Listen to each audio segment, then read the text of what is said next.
table is so empty right now. It looks like a psychopath setup, but I don't have any props with me today. We're gonna have to make do. So I just wanted to talk about the books that I read this week. I read a total of 5 books because I was having a bit of a stressful week and I decided to go stress borrow at the library because I don't have money to be stress shopping. Do you know what I mean?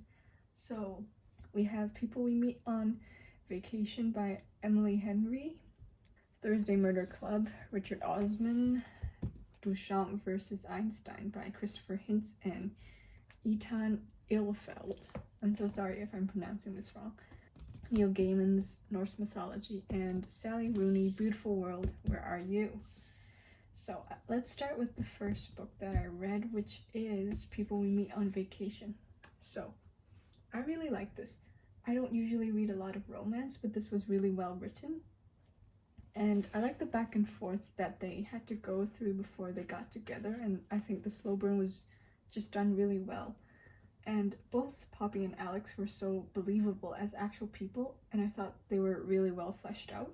I mean, the book is like 300-ish pages, 400-ish, which is quite long for a romance novel, I think. So it did have plenty of time to flesh out its characters. The opposites attract thing was done really well.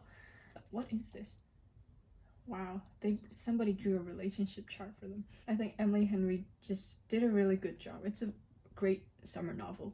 And the second book I read was Thursday Murder Club by Richard Osman. Really cute cover. Look how the red and white matches. So this was also a really good read for me. I wasn't in the best state when I read it. I was sort of tired, so a lot of it flew over my head. But it's a story with a very diverse cast as well, and I think it's so sweet that Richard Osman writes about older people, because it's so rare to see senior citizens in like major roles in modern books, and the way Osman writes them just gives like a very different view of life and death and morality. It's so much more nuanced, and I just think he has a really good gift for writing inner worlds. And this was such a witty novel. I will definitely reread this someday. So the third book, Duchamp versus Einstein, it's just this cool little novella that I picked up. I didn't know what I was getting into when I borrowed this. I just thought the cover was nice. But I was pleasantly surprised because I watched Oppenheimer shortly before reading this, and some of the relativity, time, space, physics concepts that Einstein briefly brought up in this book were relevant to me. Oppenheimer was so good, by the way. I think it's like the prettiest film that Nolan has ever made, but I digress. And I think this book delves into what inspires humans to invent or create art.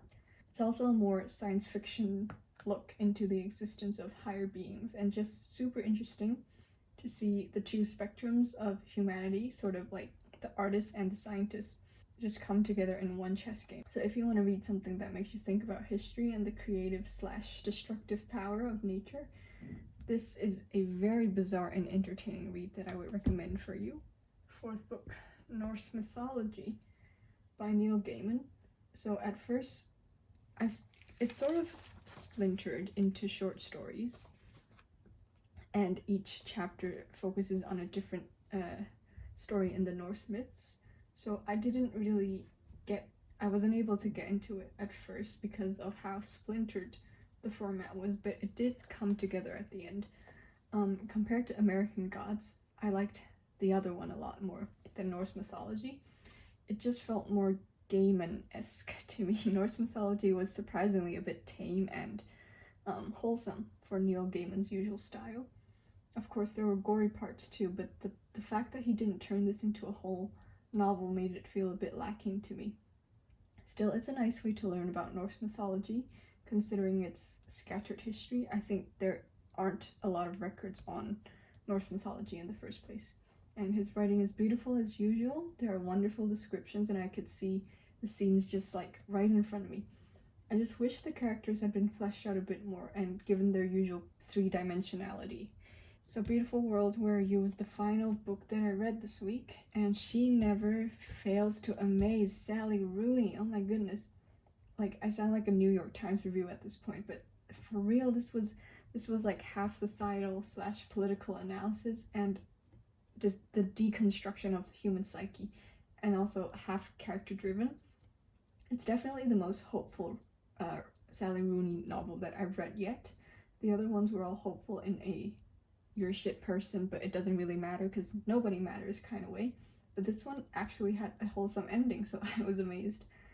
Given that the book was written during COVID times, maybe this had something to do with its more positive tone.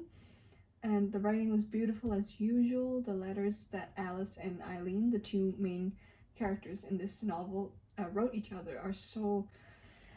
And there are just beautiful themes of friendship and community and doubting the love that other people have for you and being vulnerable. I think it's just a really soft girl read, laced with hints of communism.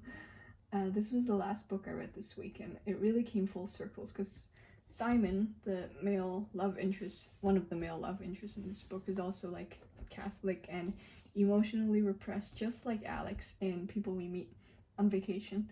So are we seeing a theme here, people? And I love seeing the commonalities between the two pairs in these two books. And I would have to say that I preferred the slow burn between Simon and Eileen because it felt more real and they were just still shitty to each other. But this was just super, super wholesome. It's good, it's just different. This was more realistic to me. Yeah, so those are all the books that I read this week. I'm working on some other books right now, but it's slow going. I'm so tired and unable to concentrate these days. But still, it's a good distraction and I'm learning, so that's most important. Yeah, until next time, goodbye.